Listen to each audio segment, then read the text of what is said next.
नमस्कार बच्चों, स्वागत है सर्वज्ञान कोचिंग इंस्टीट्यूट की ऑनलाइन क्लासेस में। कल हम लोगों ने न्यूक्लिक एसिड का पार्ट 1 पढ़ा था। आज हम न्यूक्लिक एसिड का पार्ट 2 पढ़ने वाले हैं। पार्ट 1 में हम लोगों ने न्यूक्लिक एसिड के प्रकार पढ़े थे। उन प्रकार में हम लोगों ने 2 प्रकार पढ़े थे, एक डीएनए है और एक क्या है, आरएनए। वैसे ही पार्ट 2 जो आया है उसमें अपने 1 जो था उस पार्ट में हम लोगों ने डीएनए के बारे में, उसकी मॉडल और उसकी संरचना और उससे रिलेटेड सारी चीजें पढ़ी थी कि वाटसन क्रिक ने उसका मॉडल दिया था, उसकी क्या साइज थी, क्या हुआ था। उस तरह से हमने उसका फर्स्ट पार्ट कंप्लीट किया था। वैसे इसका न्यूक्लिक एसिड का जो दूसरा प्रकार है वो क्या था, वो अपन लोग आज स्टार्ट करने वाले हैं। तो चलो आइए देखते हैं, स्टार्ट करते हैं। तो न्यूक्लिक एसिड के पार्ट 2 में आज अपने पास सबसे सेकंड वाला पार्ट है, कौन है, आरएनए। और आरएनए का पूरा नाम क्या होता है, राइबो न्यूक्लिक अम्ल। आरएनए का पूरा नाम क्या है, राइबो न्यूक्लिक अम्ल। ठीक है ना, तो क्लियर हुआ। तो राइबोसोम अपने न्यूक्लिक अम्ल जो था, न्यूक्लिक अम्ल का दूसरा पार्ट जो था वो क्या था, आरएनए। और आरएनए का पूरा नाम क्या है, राइबो न्यूक्लिक अम्ल। ठीक है ना। और याद रखना, जैसे डीएनए था वैसा ही आरएनए है, लेकिन कुछ बातों से आरएनए डीएनए से क्या होता है, थोड़ा सा भिन्न होता है, अलग होता है। तो क्या अलग होता है, तो देखते हैं यहाँ पर। राइबो न्यूक्लिक अम्ल जो है वो भी डीएनए की तरह ही एक पॉली न्यूक्लियोटाइड है। बात याद रखना, राइबो न्यूक्लिक एसिड जो है आरएनए, वो भी डीएनए की तरह पॉली न्यूक्लियोटाइड होता है। दूसरी बात, ये डीएनए से कुछ बातों से क्या है, भिन्न है। डीएनए से कुछ बातों से क्या होता है, ये भिन्न होता है। कितनी बातों से भिन्न होता है, तो देखना, डीएनए क्या था, डबल हेलिक्स था, उसमें 2 हेलिक्स थी। इसी प्रकार इसमें क्या है, एकल श्रृंखला है, ये एक ही हेलिक्स होता है। समझ में आई, एक सिंगल स्ट्रैंड होता है। डबल डीएनए जो था उसमें कितनी श्रृंखला थी, 2 श्रृंखला थी। और इसमें कितनी श्रृंखला है, 1 श्रृंखला। तो हो गया ना, एक बातों से डीएनए से थोड़ा सा अलग हो गया, बाकी एज इट इज पूरा डीएनए के जैसे ही है। ठीक है ना। तो आरएनए जो होता है वो डीएनए से अलग किसमें है, तो इसमें कितनी है, 1 श्रृंखला है। दूसरा पॉइंट, इसमें राइबो शर्करा होती है। कौन सी शर्करा होती है, राइबो शर्करा। उसमें जब अपन ने पेंटो शर्करा पढ़ी थी न्यूक्लियोटाइड में, तो हमने डीऑक्सी राइबो शर्करा पढ़ी थी डीएनए में। इसी प्रकार इसमें कौन सी शर्करा है, राइबो शर्करा है। क्लियर हो गया। और थर्ड पॉइंट, हमने वहां पर जब मैंने प्यूरिन और पिरिमिडिन पढ़ाया था तब मैंने तुमसे कहा था कि पिरिमिडिन 3 है, लेकिन एक डीएनए में नहीं होता है। और जो डीएनए में नहीं होता है वो आरएनए में होता है, और जो डीएनए में होता है वो आरएनए में नहीं होता है। ये वाली बात अपन लोगों ने क्लियर करी थी। तो ठीक वैसे ही जो पिरिमिडिन है, उस पिरिमिडिन में यहाँ पर थाइमीन के स्थान पर, क्योंकि डीएनए में क्या होता है, थाइमीन होता है। तो याद रखना, यहाँ पर थाइमीन के स्थान पर कौन रहता है, यूएसए। मतलब यहाँ वहां पर टी होता है, यहाँ टी नहीं है, उसके स्थान पर कौन है, यू है। समझ में, यूएसए। ये बात क्लियर हो गई, ये बात अपन लोगों ने वहां क्लियर करी थी। अब उसके बाद देखते हैं, ये आरएनए का जनरल बेसिक पार्ट है, अपने को जनरल ज्यादा डीप में नहीं जाना है। क्लियर हो गया। न्यूक्लिक पॉलीन्यूक्लियोटाइड है, डीएनए से 3 बातों से अलग है कि एकल श्रृंखला है, राइबो शर्करा है, और पिरिमिडिन में थाइमीन की जगह पर कौन है, यूएसए। अब टाइप देखते हैं, आरएनए के प्रकार कितने हैं। आरएनए के बेसिकली कितने टाइप है, 3 टाइप है, 3 प्रकार होते हैं। कौन कौन सा, हिंदी में देखें तो संदेशवाहक आरएनए, जिसको हम एमआरएनए या मैसेंजर आरएनए बोलते हैं। अगला है राइबोसोमल आरएनए, जिसको आरआरएनए बोला जाता है। और तीसरा है स्थानांतरण आरएनए या ट्रांसफर आरएनए, जिसको टीआरएनए बोला जाता है। तो इसे कितने प्रकार हो गए, 3 प्रकार, एमआरएनए, आरआरएनए और टीआरएनए। क्या है देखते हैं। जो एमआरएनए होता है उसे संदेशवाहक आरएनए बोलते हैं। ये डीएनए से ही निर्मित होता है। बेसिकली पूरा ही आरएनए किससे निर्मित होता है, डीएनए से निर्मित होता है। ठीक है ना। तो ये जो एमआरएनए होता है ये किससे, डीएनए से निर्मित होता है। और याद रखना, ये डीएनए से बनाता है, बनाकर कोशिका द्रव में बाहर छोड़ देता है। बाहर क्यों छोड़ता है पता है, क्योंकि ये केंद्रक के जितने भी मैसेज होते हैं, न्यूक्लियस के जो मैसेज होते हैं, केंद्रक के संदेश को लेकर आता है और प्रोटीन बनाने में क्या करता है, हेल्प करता है। क्योंकि प्रोटीन बनाने की सारी इंफॉर्मेशन, एमिनो एसिड्स की इंफॉर्मेशन, सारी इंफॉर्मेशन किसके पास होती है, एमआरएनए के पास होती है। क्लियर हो गया बात। तो ये तो हो गया भैया आपका एमआरएनए। सेकेंड पार्ट में लेते हैं आरआरएनए। आरआरएनए होता है, ध्यान रखना, आरआरएनए केंद्रिका में बनता है। कहाँ बनता है, पॉइंट क्या रखना, आरआरएनए केंद्रिका में बनता है, डीएनए से बनता है। क्लियर हो गया। तो डीएनए से मैंने कहा पूरा आरएनए डीएनए से ही बना है, याद रखना। पर ये जो आरआरएनए है ये केंद्रिका में बनता है, डीएनए से निर्मित होता है। और याद रखना, राइबोसोम पर चिपका रहता है। किस पर लगा रहता है, ये राइबोसोम पर लगा रहता है। और याद रखना, पूरे आरएनए का मतलब कुल आरएनए का 80% ओनली कौन होता है, आरआरएनए होता है। क्लियर हो गई बात। आरआरएनए के बारे में केंद्रिका में बना है, डीएनए से निर्मित होता है, राइबोसोम पर चिपका रहता है, लगा रहता है, और ये कुल आरएनए का कितना है 80% होता है। थर्ड पार्ट उठाते हैं टीआरएनए। थर्ड पार्ट कौन सा है? टीआरएनए, स्थानांतरण आरएनए या ट्रांसफर आरएनए। ये याद रखना, इसका मेन काम है एमिनो अम्लों को राइबोसोम पर लाने का मेन काम करता है।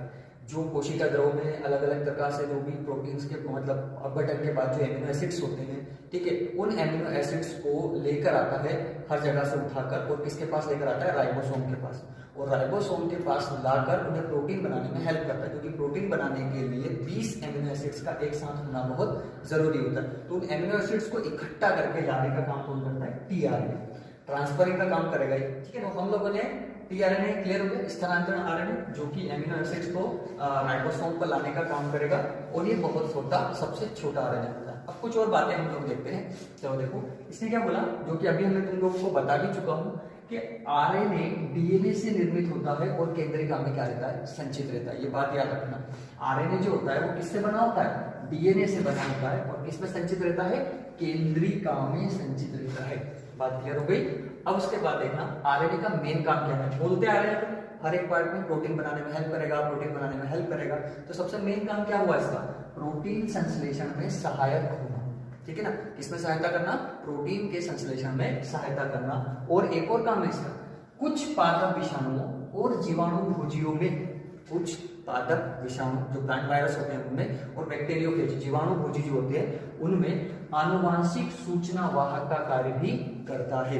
किसका कार्य करता है? आनुवांशिक सूचना वाहक का। तो इस प्रकार हमारा न्यूक्लिक एसिड के दोनों ही प्रकार क्लियर हो गए। कल वाले पार्ट में हम लोगों ने डीएनए पढ़ लिया था, इस वाले पार्ट में हम लोगों ने आरएनए पढ़ लिया। अब मैं जो हम लोग पार्ट 3 में हम पढ़ेंगे क्रोमोसोम के बारे में। तो पार्ट 3 में जो हम क्रोमोसोम पढ़ेंगे ना, उसका मैंने बेसिक इसमें अपन लोग क्लियर कर लेते हैं कि पार्ट 3 के क्रोमोसोम का जनरल बेसिक क्या है। तो चलो आइए स्टार्ट करते हैं। अगला पार्ट हमारे पास बनने वाला है कौन सा?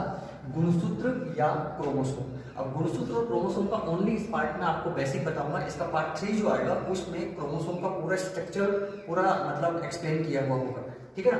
तो देखते हैं गुणसूत्र या क्रोमोसोम। गुणसूत्र या क्रोमोसोम जो होते हैं ना, अभी हम लोगों ने बेसिकली ये क्रोमेटिन ही है। क्या है? क्रोमेटिन। और वही क्रोमेटिन जब छोटे और मोटे हो जाते हैं तो क्या में बदल जाते हैं? गुणसूत्र में बदल जाते हैं। बात समझ में आ रही है? जो हमने न्यूक्लियस के अंदर वो ठीक अच्छे से पढ़ रखा है। तो देखते हैं यहाँ पर गुणसूत्र या क्रोमोसोम जो होते हैं, इनको देखने का काम सबसे पहले किया था हाफमिस्टर ने। किसने किया था? हाफमिस्टर ने। और खोज का श्रेय जाता है किस महान को? स्ट्रासबर्गर। क्लियर हो रहा है? देखने का काम किसको? हाफमिस्टर ने इसे देखा था, लेकिन खोज का श्रेय किसको जा रहा है? स्ट्रासबर्गर को। और ये जो गुणसूत्र क्रोमोसोम नाम है, ये नाम दिया है वाल्डेयर ने। किसने नाम दिया है? वाल्डेयर ने। क्लियर रखना है बात। देखा किसने? हाफमिस्टर ने। खोजा किसने? स्ट्रासबर्गर ने। और नाम किसने दिया? वाल्डेयर ने। ठीक है, आगे देखना। एक और बात है, सटन और बावेरी। क्लियर हो रहा है? सटन और बावेरी दो ऐसे वैज्ञानिक थे, इन्होंने इस गुणसूत्र को आनुवांशिकी का वहन करने वाली इकाई बताई थी। वहन करने वाली मतलब ये एक पीढ़ी से दूसरे पीढ़ी में जो जेनेटिकली कैरेक्टर्स होते हैं, जो आनुवांशिक गुण होते हैं, उन गुण को एक पीढ़ी से दूसरे पीढ़ी में ट्रांसफर मतलब ले जाने का क्या करते हैं? कार्य करते हैं। ये बात किसने बताई थी? सटन और बावेरी ने। क्लियर रहेगा कि सटन और बावेरी के अनुसार यह आनुवांशिकी का वहन करने वाली क्या है? एक इकाई है। उसके बाद अभी बताया था मैंने, जब लंबे और पतले हो जाते हैं तो ये क्या बन जाते हैं? क्रोमेटिन। क्योंकि मैंने उल्टा बताया था तुम्हें थोड़ी देर पहले। मैंने कहा था न्यूक्लियस में मतलब केंद्रक में क्रोमेटिन होते हैं, क्रोमेटिन जाल बिखरा होता है। जब वो छोटे और मोटे हो जाते हैं तो क्या बन जाते हैं? गुणसूत्र बन जाते हैं। तो यही गुणसूत्र जब लंबे और पतले हो जाएंगे वापस तो क्या बन जाएंगे? क्रोमेटिन बन जाएंगे। तो बात वही है, लंबे पतले हुए तो क्रोमेटिन बने, और छोटे मोटे हो गए तो क्या बन गए? क्या बन गए? गुणसूत्र बन गए। और इसकी डिटेल हम लोगों को सेल डिवीजन जब हम पढ़ेंगे उसमें और अच्छे से पढ़ने को आपको मिलेगा। याद रखना, क्रोमोसोम कितने प्रकार के होते हैं? बेसिक बात है, क्रोमोसोम कितने प्रकार के होते हैं? 2 प्रकार के होते हैं। एक होता है ऑटोसोम, एक होता है हेटेरोसोम। छोटी सी बात में क्लियर हो जाएगा। देखो यूं बोल लो कि एक गुणसूत्र तो वो होता है जो लिंग गुणसूत्र होता है, और उसके बाद दूसरा गुणसूत्र वो होता है कि लिंग को छोड़ के बचे हुए सारे गुणसूत्र क्या है? ऑटोसोम। क्लियर रहेगा बात? तो याद रखना 2 प्रकार के गुणसूत्र, एक है ऑटोसोम, एक है हेटेरोसोम। तो ऑटोसोम जो होते हैं, पहले हेटेरोसोम क्लियर करो। हेट्रोसोम को बोलते हैं हम लिंग गुणसूत्र स्पेस के, जैसे एक्स एक्स एक्स वाई, ये जो लिंग गुणसूत्र है ये क्या है, हेट्रोसोम है। कौन है, हेट्रोसोम। और हेट्रोसोम को छोड़कर बचे हुए सब क्या है, ऑटोसोम। जैसे पूरी कोशिका में अपन जनरली पाते हैं मनुष्य में 46 क्रोमोसोम होते हैं, ठीक है। अब 46 में से 2 क्या है, हेट्रोसोम है। एक्स एक्स लो या एक्स वाई लो, वो क्या है, हेट्रोसोम है। उसके बाद जो बचे हुए पूरे 44 क्या है, ऑटोसोम। क्लियर हो गया। तो ये ऑटोसोम और हेट्रोसोम हो गया। हेट्रोसोम के बारे में एक बात याद रखना, इनकी संख्या या तो 1 होगी या कितनी होगी, 2 होगी। मतलब या तो ये n रहेंगे या ये क्या रहेंगे, 2n रहेंगे। क्लियर रहेगी बात, ठीक है ना। तो इस तरीके से हमारे फर्स्ट पार्ट में, मतलब जो इसका सेकंड पार्ट आया न्यूक्लिक एसिड का, उस सेकंड पार्ट में हम लोगों ने ये न्यूक्लिक एसिड तो पूरा कंप्लीट कर लिया। साथ में हमने थर्ड पार्ट का जो क्रोमोसोम था उसका बेसिक हम लोगों ने कंप्लीट कर लिया है। इसका जो थर्ड पार्ट आएगा, उस थर्ड पार्ट में आपको और भी अच्छे से इस क्रोमोसोम का पूरा स्ट्रक्चर और पूरे फंक्शन इसके बारे में हम लोग बताएंगे।